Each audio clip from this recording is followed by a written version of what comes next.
Good evening, everyone. I'll give it a few moments so that everybody tunes in with the webcast.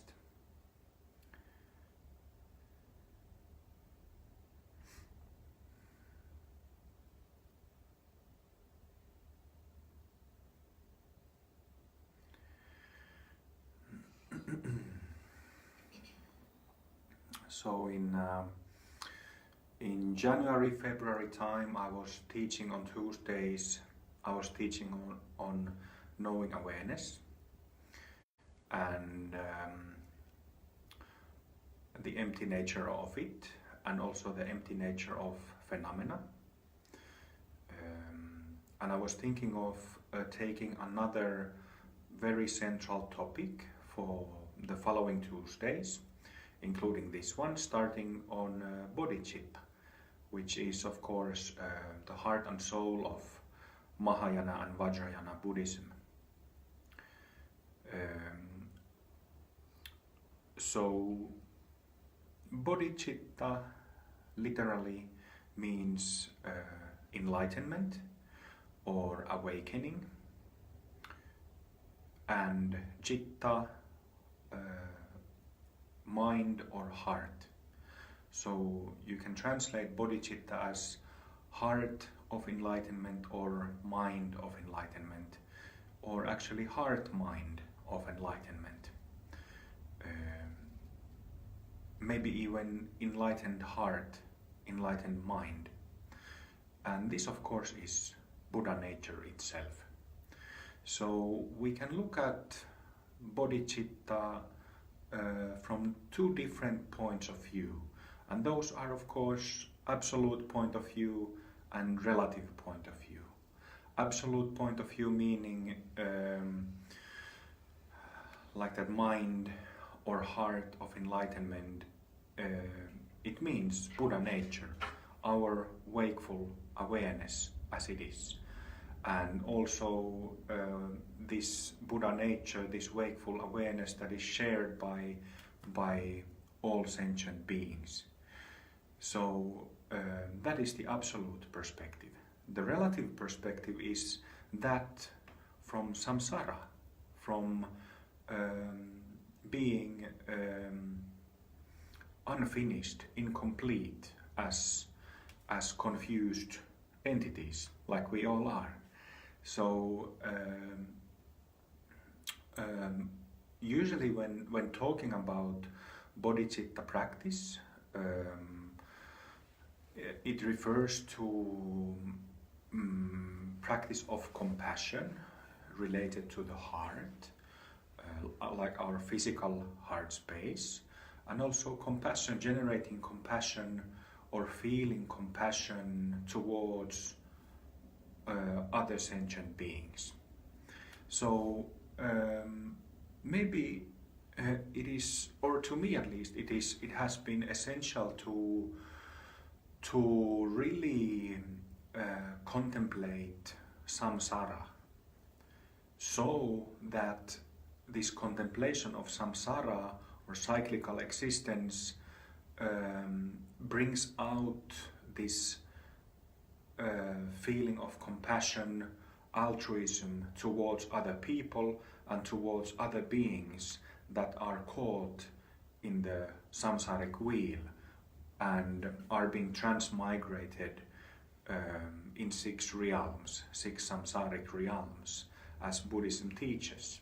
So samsara, this basic sense of being incomplete, confused, this uncomfortable sense of tightness, constrictedness, somehow being trapped in this body, in this mind, and not knowing what life is about, not knowing who I am, what I'm doing here, what is my purpose in this life on this earth as human being.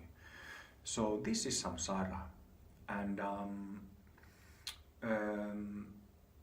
well, if we think of the Buddhist vehicles, the smaller vehicle, Hinayana or Theravada, and Mahayana, and Vajrayana, of course, is an extension of Mahayana. Samsara is really the reason why we practice either or both of these vehicles. And also, when we regard our confusion, our suffering, really, acknowledge that we are confused, we are screwed, we are lost in this, in our life because of our mental and emotional condition. This is, of course, the working ground of Buddhist meditator. That is the area where we apply the practices of shamatha meditation, and also, more importantly, vipassana, which allows us to make sense or see through of those samsaric patterns that happen in our mind, happen in our heart, happen in our chitta, heart-mind. So this is very, very important, I feel, because if there is no acknowledgement of one's samsaric condition, acknowledgement of that, why would we practice? Why? It is very easy, if we don't have a clear motivation, it is very easy to get confused what the practice is about and where it is going. And this is an interesting thing, that when we acknowledge our suffering, it automatically, the path opens right before us, so to speak.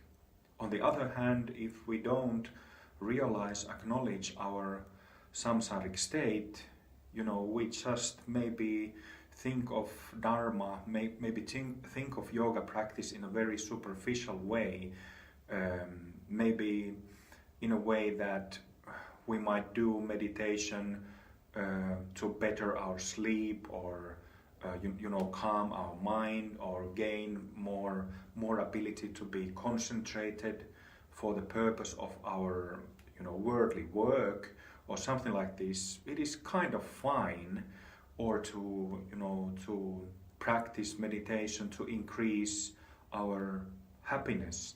That is fine, but these reasons are not the motivations that will take one to liberation as defined by Buddhism, Buddha Dharma. So really the understanding of the whole path, including bodhicitta, arises from knowing our own dukkha, suffering, confusion that arises and takes place because of our sense of self, sense of meanness. So I think that is really essential to understand the samsara. And not only samsara, not only the confusion, being confused in this life, whatever age you're now, whichever gender you are, whatever is your social or professional status, but looking at this samsara in a more expanded way. How am I confused? This, of course, workshopping it, contemplating it in your own being. It happens in parallel to meditation practice, because meditation practice allows you to see what reactions and habits are taking place in your mind, and how they actually make you confused. So, but also looking at how other people, how they live, how they act, how they behave, what do they do, and it is quite easy to see that we are not alone in this samsaric condition. We can see that other people suffer of the same samsaric dukkha, same confusion, just like we do, although people might not realize that the main cause of their suffering is this self-based confusion, self-based habits, emotional and mental habits. But nevertheless, we can see that, you know, all beings that we see suffer more or less, depending what kind of situation they have in their life. You know, if you have an easy period of life, you know, work is not causing you problems, your children or spouse or finances are not causing you problem, you can be pretty happy. But even then, these mental habits are going on in your mind. Not to even mention when it gets tough in life, you know, when you all of a sudden lose a big chunk of money for some reason, your spouse leaves you, boy or girlfriend leaves you, or you have an argument with him or her, your children cause you problems, your health causes you problems, whatever, then it gets much more difficult. And you know, this is just a display of samsaric suffering, dukkha. So this kind of contemplation, I think, is very, very important to practice, not only in the beginning of the path, so to speak, not only during the first or second year of your practice, but throughout. You know, doesn't matter if you're practiced 5, 10, 15 or 50 years. I think that it's very useful to remind ourselves of the samsaric condition, because by definition, if we are not fully realized Buddhas, we are still samsaric beings. Even if there is 1% of samsaric conditioning happening in our mind, we are still samsaric beings and not Buddhas. So contemplating this samsaric condition of people around you, maybe animals around you, nature around you, life around you in general, but also the three excellent topics of contemplation: sickness, old age, and death.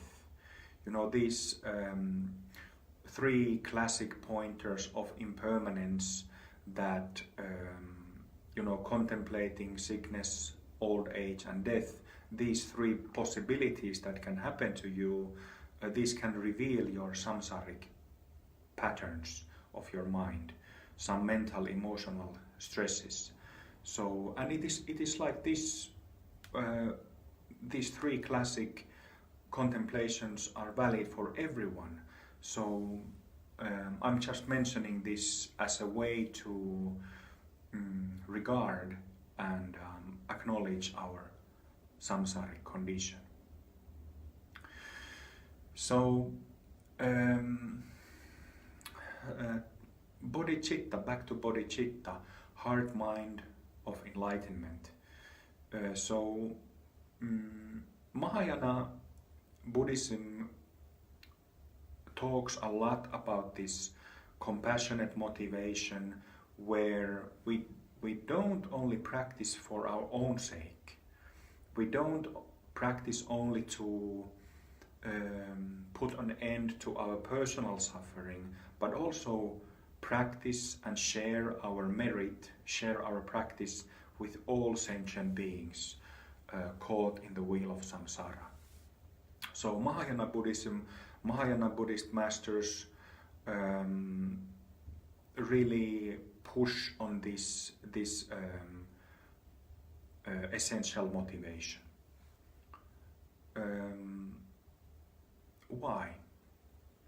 So I guess that when one yet hasn't matured, at least I've seen this in practitioners in general, that when that personal sense of freedom, personal liberation of Hinayana Theravada level hasn't yet really matured, then for such practitioners it might be difficult to kind of see how they should be, concerned about other people.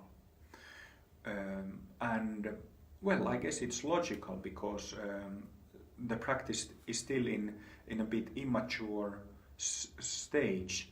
But having said that, if we logically contemplate our own samsaric condition and samsaric condition of all beings around us, then I guess it makes more sense to dedicate merit to all beings, and also practice and pray not only for our sake but also for the sake of others. So there's a lot of literature available of Bodhicitta and the path of Bodhisattvas. Those who practice Mahayana Buddhism are, even practitioners can be called Bodhisattvas, beings who cultivate this Bodhi mind. So, and there's a whole discussion related to Bodhisattvas, but I'm not going into that now. But the way how I see the practice of Bodhicitta, that in open heart practice in Guru Rinpoche's Pure Land Buddhism, we cultivate this Bodhicitta like all Mahayana and Vajrayana Buddhists. We cultivate it through prayers in our daily practice. And well, my style of teaching is not mainly theoretical, but I emphasize yogic practices and tantric practices, and I, as you know, people who have practiced open heart, you already know that I try to transmit and point out through our shared experience, through our shared meditation, what, for example, in this context, Bodhicitta means, so that you have an actual taste for it. You get something to fill your belly, figuratively speaking, instead that I would lecture for you about Bodhicitta for 2 hours and maybe read passages from books and from comments from different masters. So you can find a lot of material about Bodhicitta from thousands of Buddhist masters. So pick your favorite and go to internet and start Googling and get some books and do some reading. So you might get a better theoretical understanding what Bodhicitta is. But in this session, as I usually do, I would like you participants to get some taste of it, to fill your belly, so that you can see and perceive what this cultivated heart mind of enlightenment is from the relative perspective. So earlier I mentioned, if somebody didn't hear, I mentioned 2 perspectives of 2 Bodhicitta, which are absolute perspective, which is the Buddha nature itself, shared by all beings, and then there is the relative perspective, where we cultivate, just like farmers cultivate their fields, we cultivate this heart mind of enlightenment through compassion towards other beings. So let's go to practice.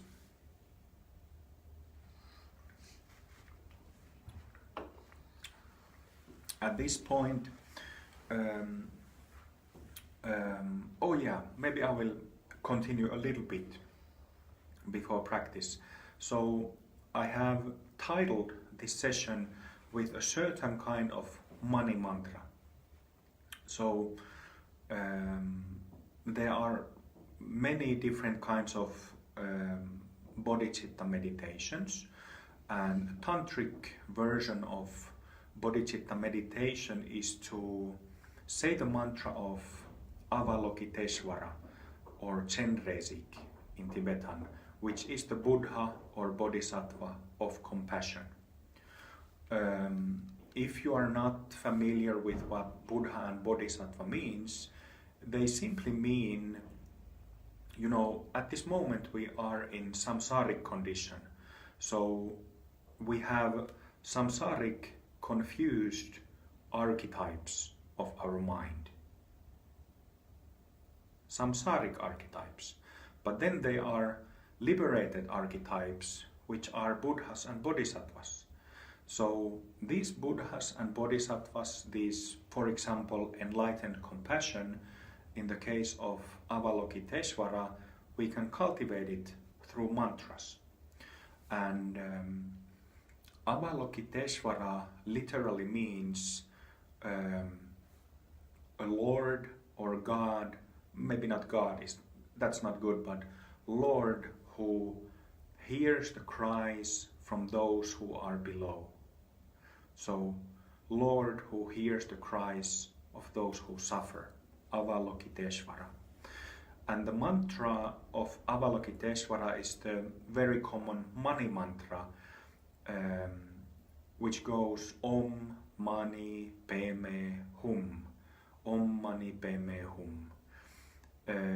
And in the title of this video I have written Abahu Mani Padme Hum Hri. Abahu Mani Padme Hum Hri. So these first three syllables, A, Ba, Hu, these are the seed syllables of the three Mahasiddha Bhumis, 11th, 12th and 13th. 11, A, 12, Ba, 13, Hu. So those are the first three syllables, the meaning of those three.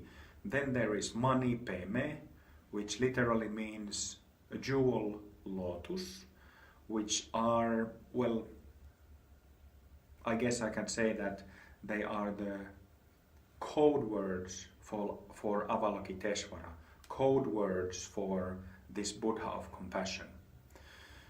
And then Mani Padme Hum Hri, Hum Hri. Hum or Hum is the seed syllable of the whole karmic body.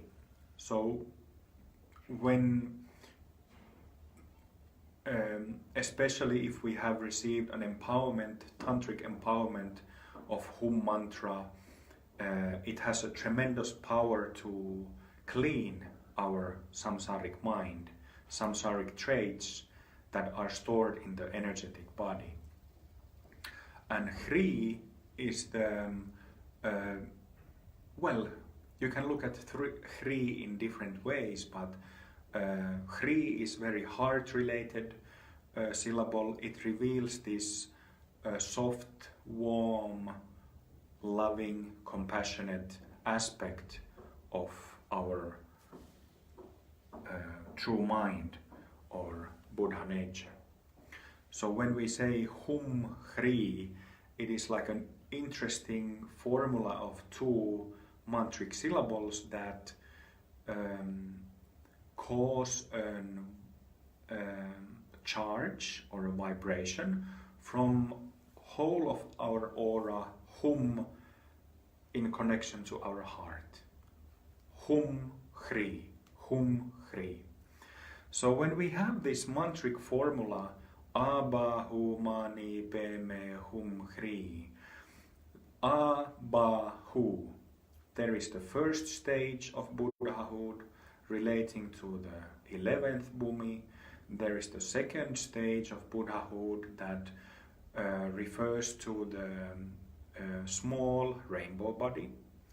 And there is the third stage of Buddhahood that relates to the 13th Bhumi and full rainbow body.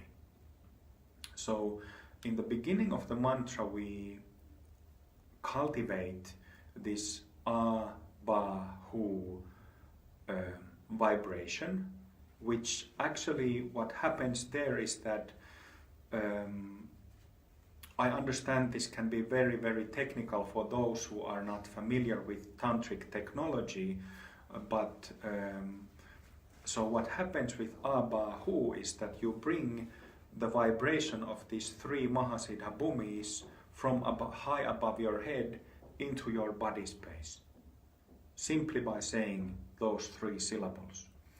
And from there, Mani, PEME, Avalokitesvara, the vibration of Avalokitesvara, which makes the energy go out from the insides of our body and the energy system in our body outwards into the aura to all directions. And then Hum, Hri, the Hum, the whole aura, and Hri in the heart.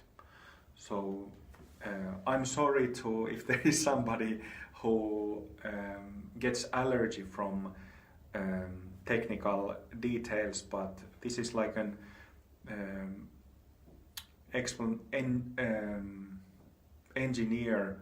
engineering explanation of what this mantra is and what it does.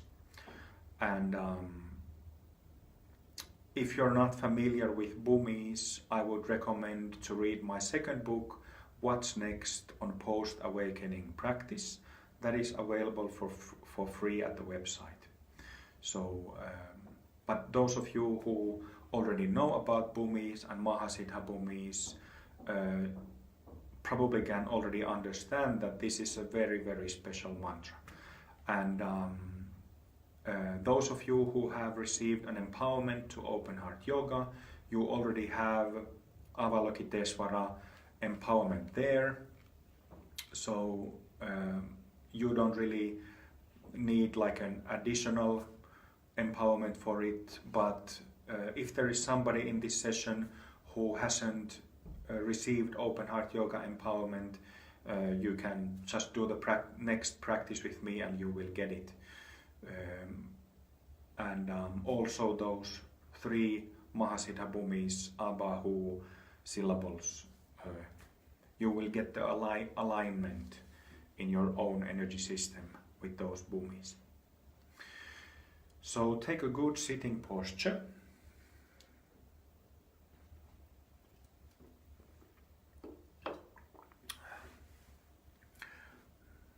Sit in a nice upright position, but in a relaxed and kind of carefree way. Don't control too much.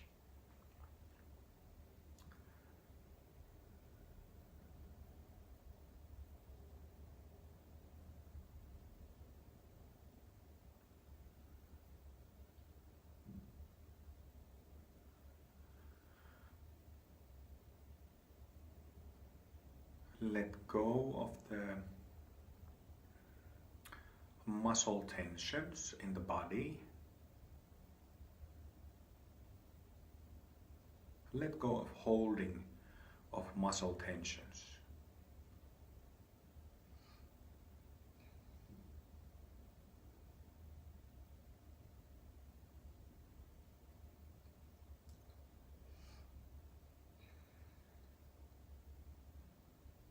We are not going to a state of meditation or state of concentration. It is simply enough to naturally be here.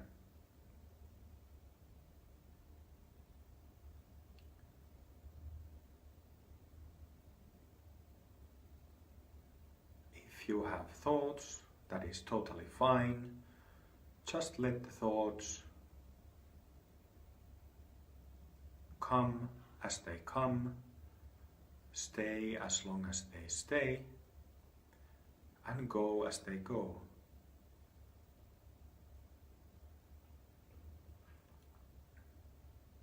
You're simply releasing energies, tensions from all of your body and mind and heart.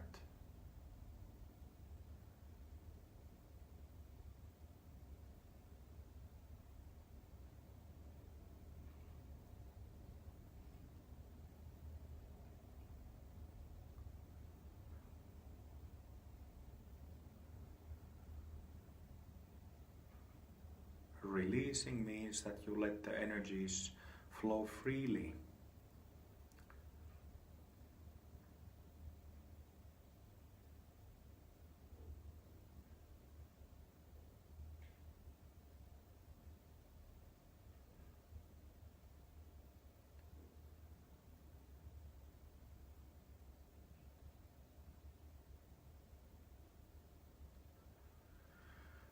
You can have your eyes open or closed, however you like.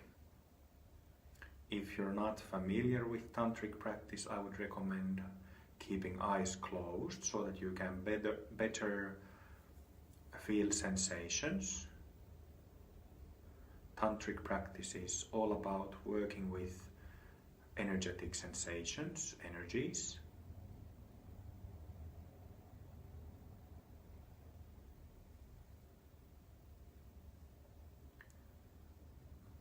Relax the muscles that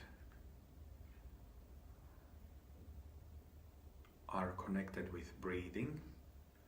Relax muscles in the belly, in the diaphragm area, in the chest, in shoulders.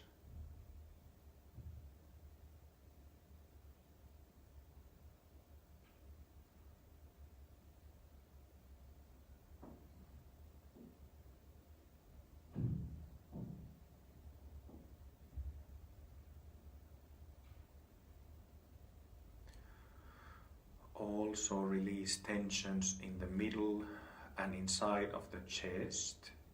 Release tensions from the heart.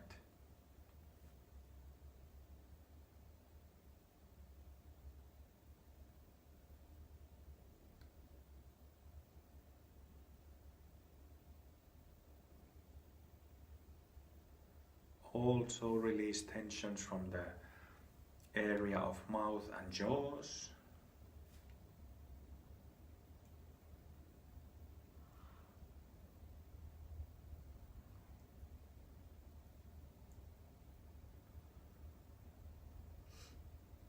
Also relaxing the muscles around the eyes, eyebrows,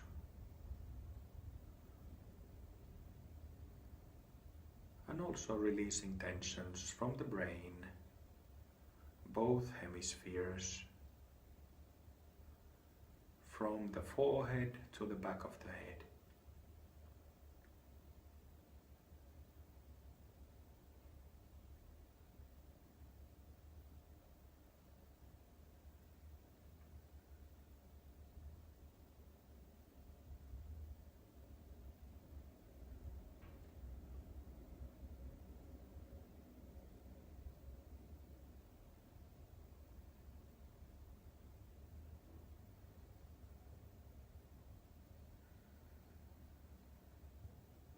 So your body-mind calms down a little bit, doing this a couple of minutes. And that is of course very nice. You feel the relaxation of the body, stillness of the mind, calmness of the mind. But since we are doing open heart practice, as taught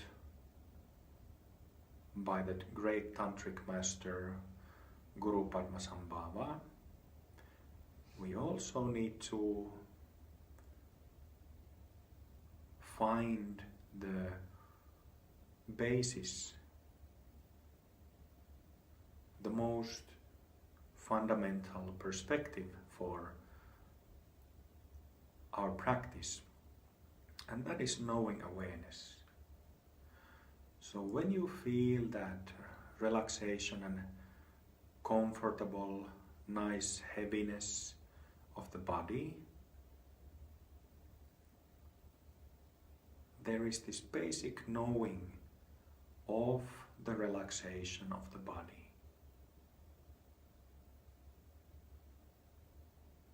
Knowing of the relaxation of the body. This basic knowing, rikpa.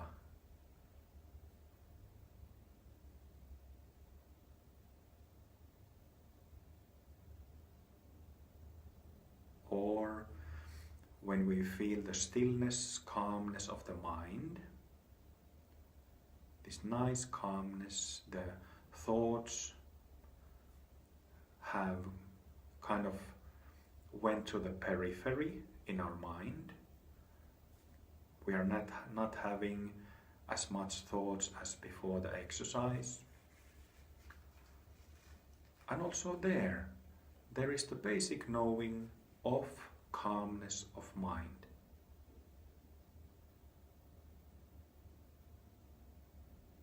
Knowing of stillness of mind. Basic knowing.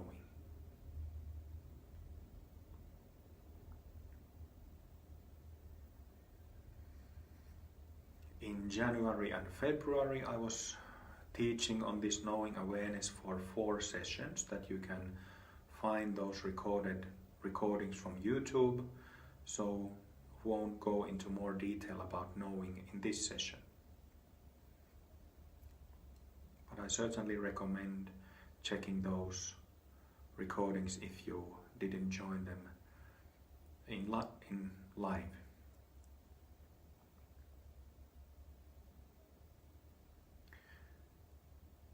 With humbleness and sincerity, I would like to ask Guru Padmasambhava's blessing for each of us joining this session, for the liberation of ourselves and liberation of all sentient beings from samsara.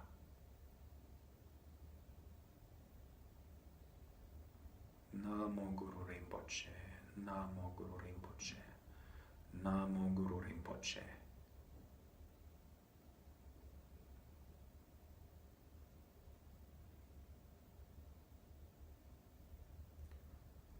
Feel Guru Rinpoche's presence with you in your own body, in your heart, in your head.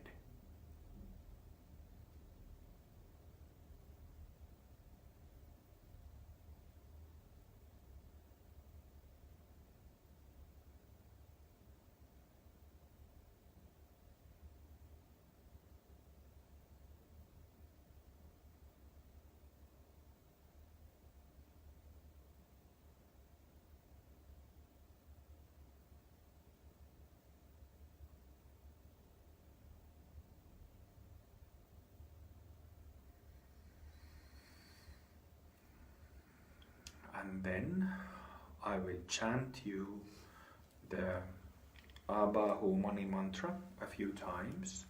Just listen. Abahu Mani PEME Hum Hri. Abahu Mani PEME Hum Hri. Abahu Mani PEME Hum Hri.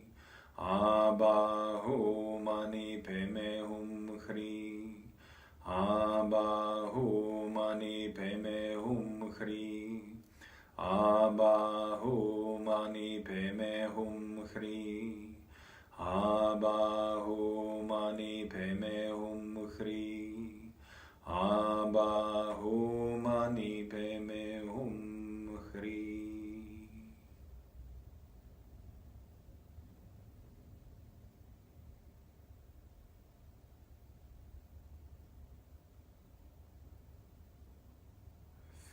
the blessings and vibrations for a moment from the mantra that you just heard me chant.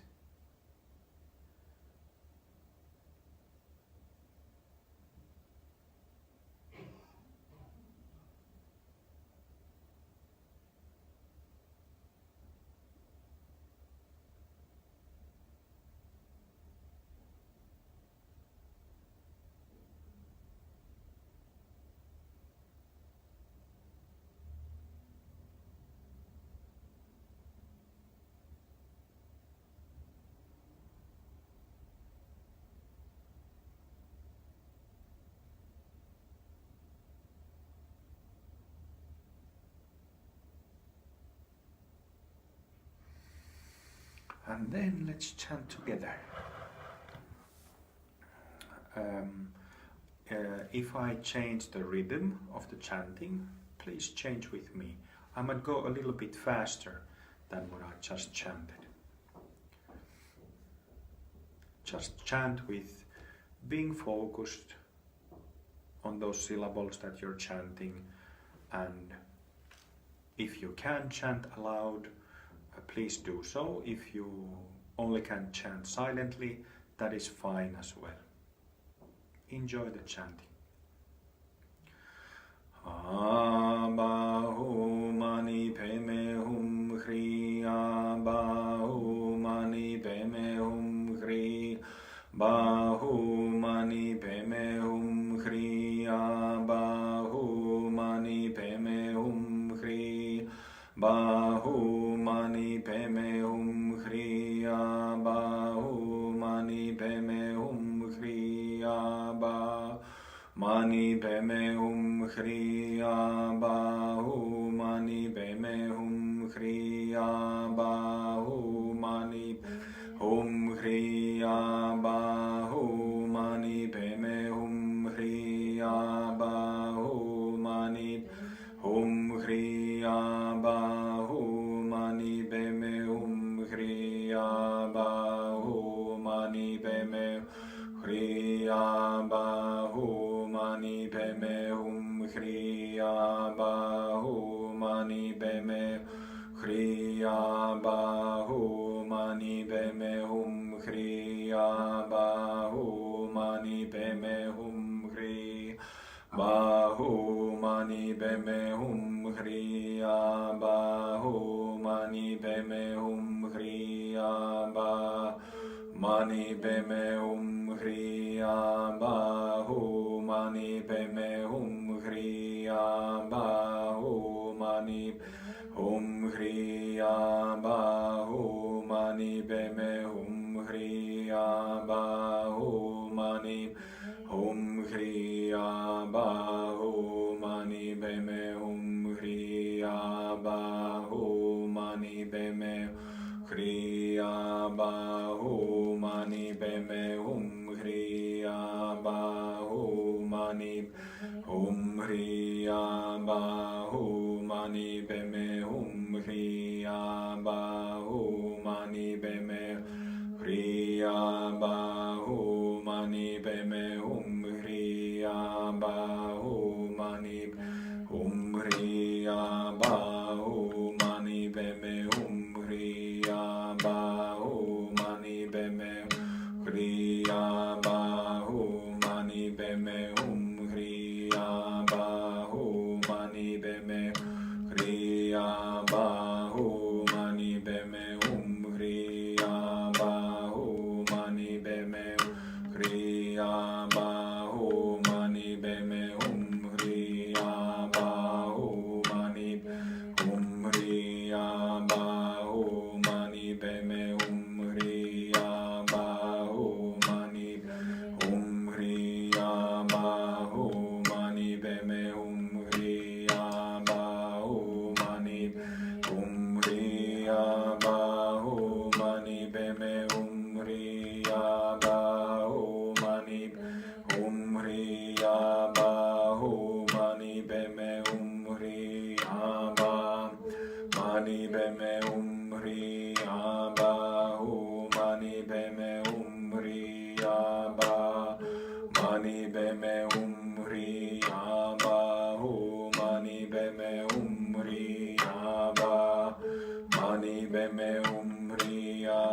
Then, as we have stopped chanting, simply sit and feel and know. Knowing awareness at the basis of feeling the sensations.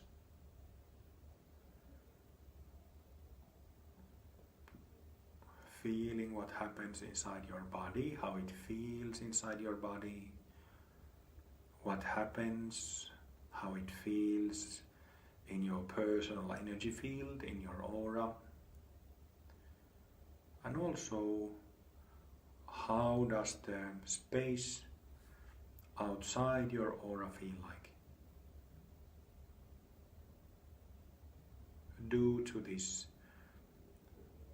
mantra.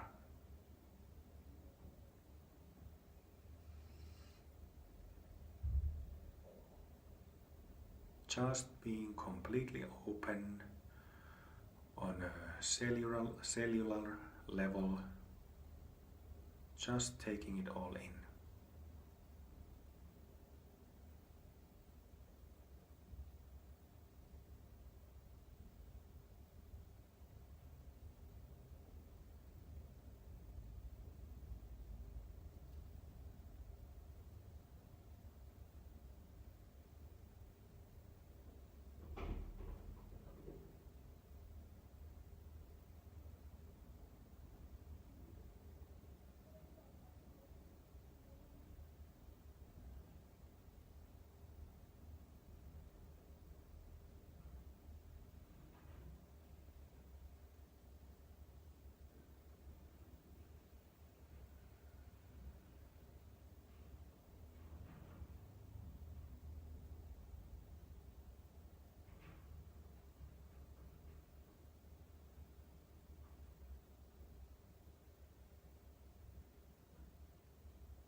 It is really important that when we do some mantras or prayers, that after them we actually feel the energetic meaning of those mantras and prayers with our body, with our heart. If we don't do that, we will miss the whole point and benefit of those mantras and prayers.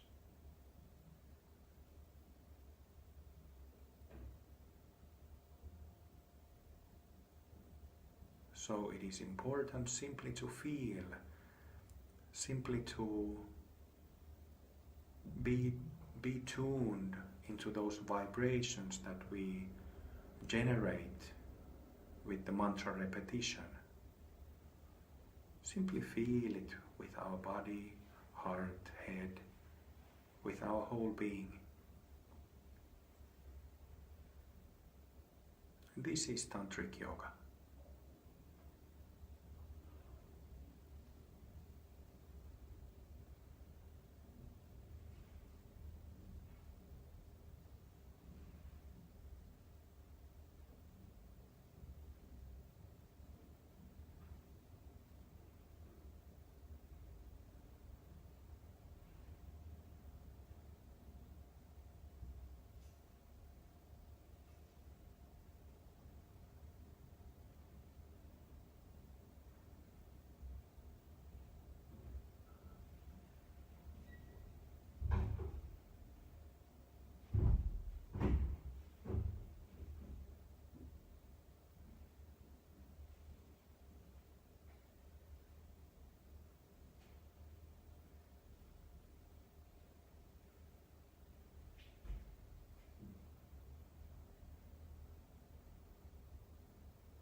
as you feel those vibrations in your body, mind and heart, you simply let your body be massaged by these vibrations. Your whole being, you open for these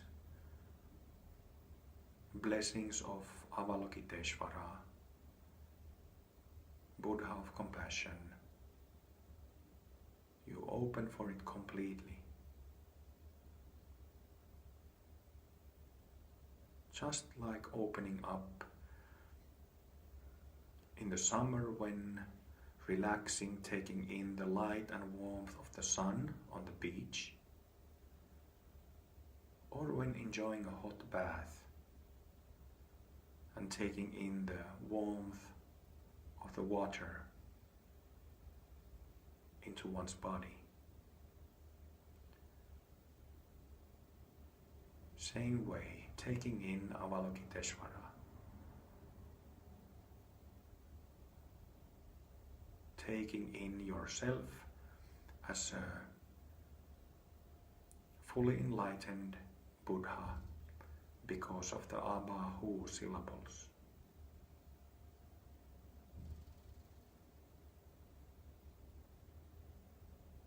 This basic knowing, Rigpa, that depending on your stay, Bhumi openings, you more or less have this knowingness, aliveness, stability becomes comprehensive, very comprehensive, because we apply the mantras, syllables.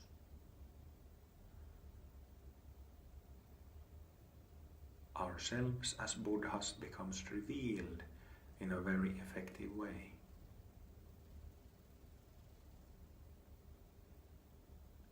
And it's nothing special.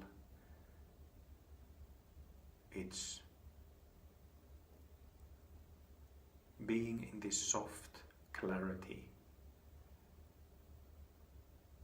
tender clarity. And this is Bodhicitta.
Giving it time properly to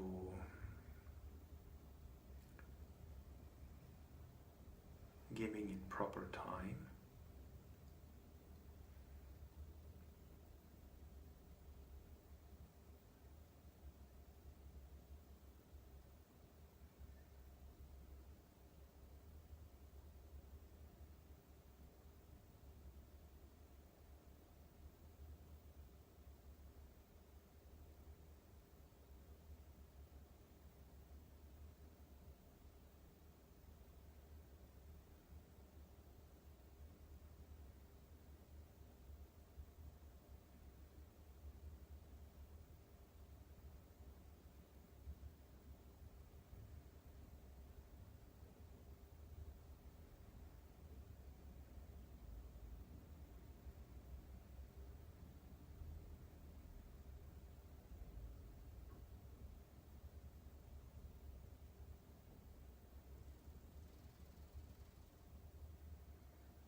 giving it a few moments before the ending prayers.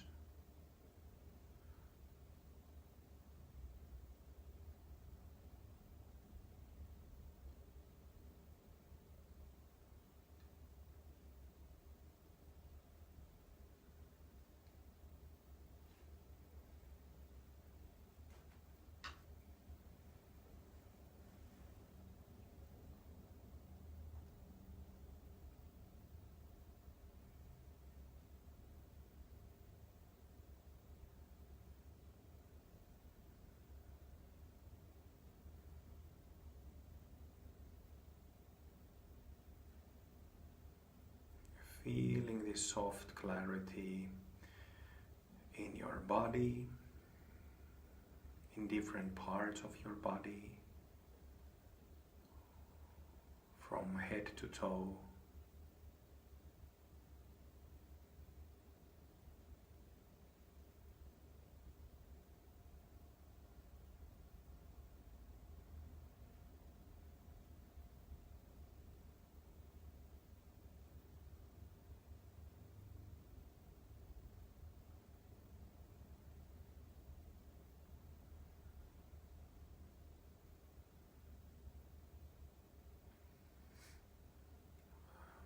Throughout our lives, we have thoughts and emotions, all this common samsaric functioning of the mind.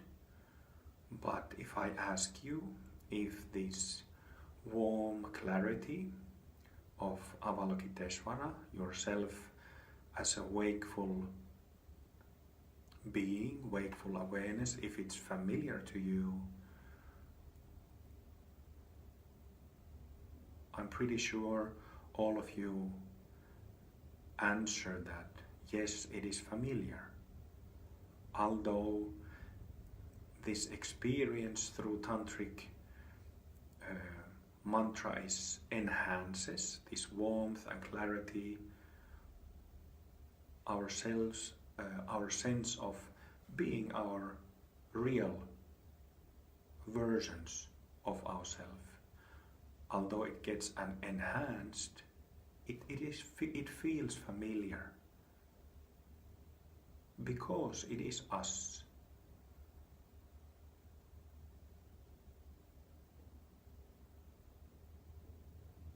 It is us. It is me, it is you. It is in everyone and all living things.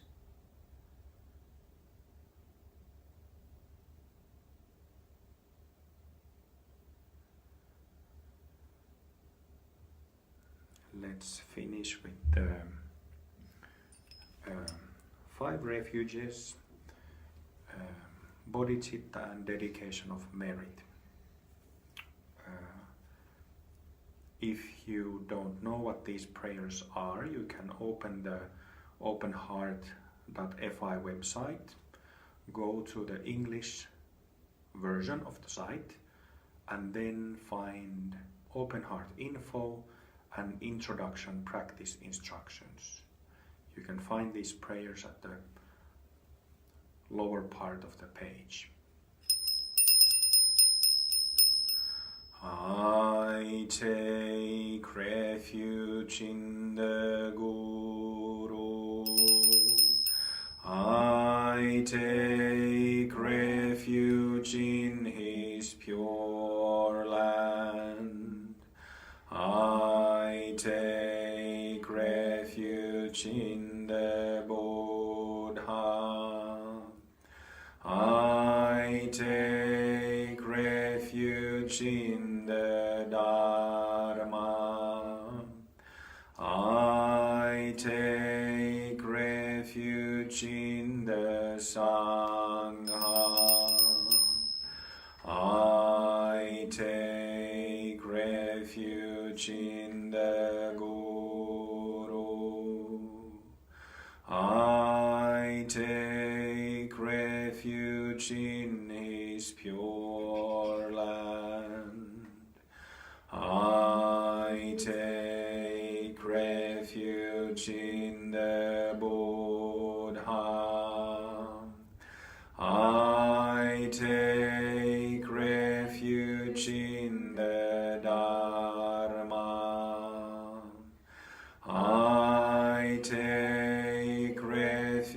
in the Sangha. I take refuge in the Guru. I take refuge in his pure land. I take refuge in the Buddha. I take refuge in the Dharma. I take refuge in the Sangha.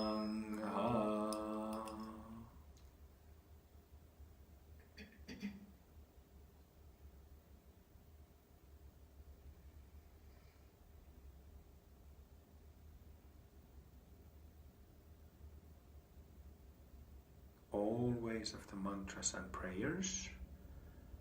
Feel the vibration of the mantras and prayers, the energetic meaning of them.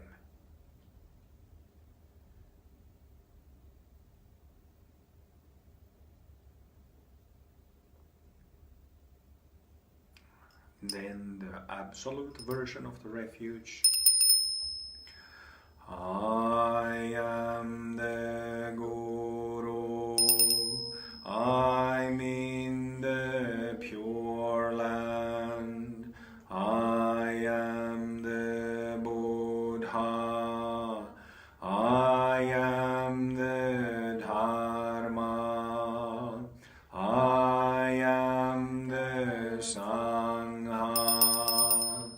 I am the Guru.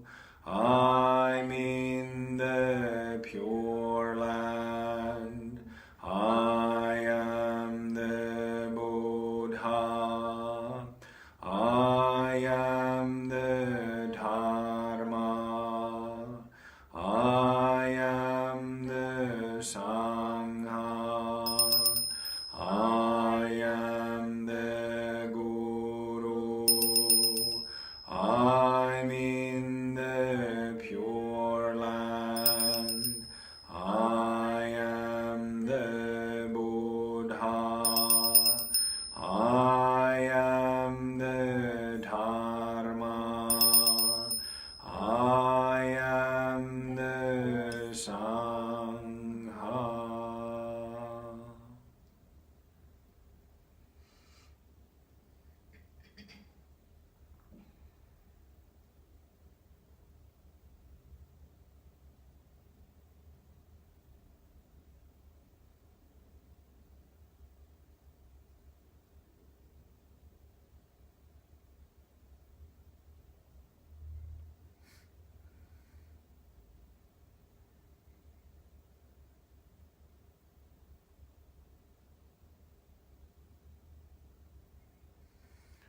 Then absolute Bodhicitta prayer. May all beings be free 3 times.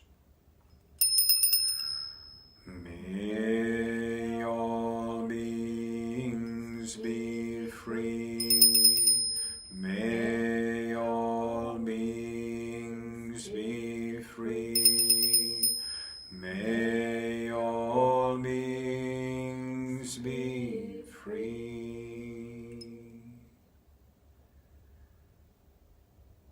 Feel what happens in your mind, in your energy body, in your physical body with Bodhicitta prayers.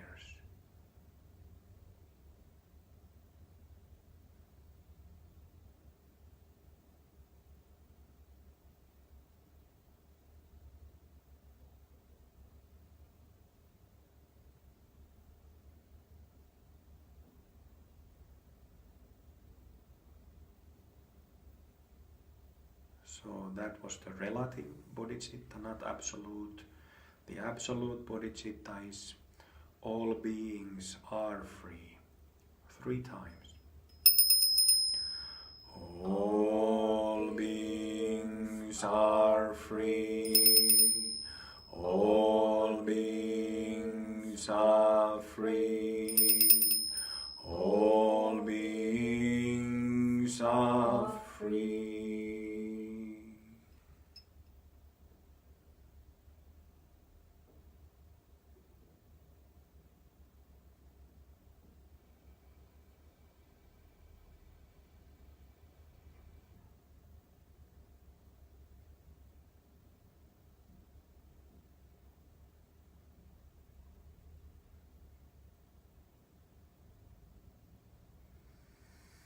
And then dedication of merit.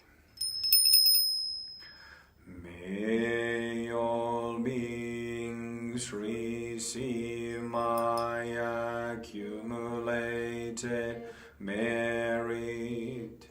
I dedicate the merit to the refuge and to all sentient beings.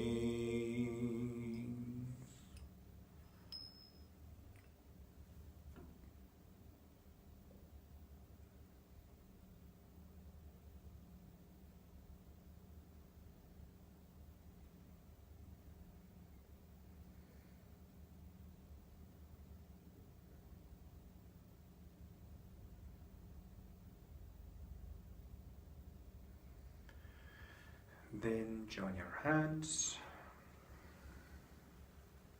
and make a bow.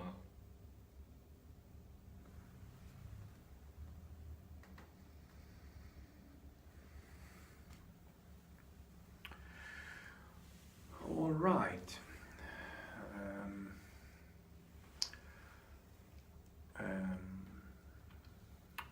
This recording will be uploaded to Open Heart YouTube channel, so you can review it there. I think that we will continue on the topic of Bodhicitta for the next several Tuesday evenings, so you are welcome to join those sessions as well. I would recommend those of you, if you feel like it, I would recommend doing repetition on this Abahu money mantra that was taught in this session. Perhaps like before next Tuesday, repeat it like one mala a day. This is a mala, if somebody doesn't know what it is. It's these prayer beads. It has 108 beads, so 10 malas would mean about 1,000 repetitions. Yeah, it's a good idea if you're so inclined to really look into the way I understand Bodhicitta and how we therefore practice it in Open Heart. Thank you very much for everyone who joined. I see that there was many people who joined this session. Thank you all and see you in a week or so. Thank you very much.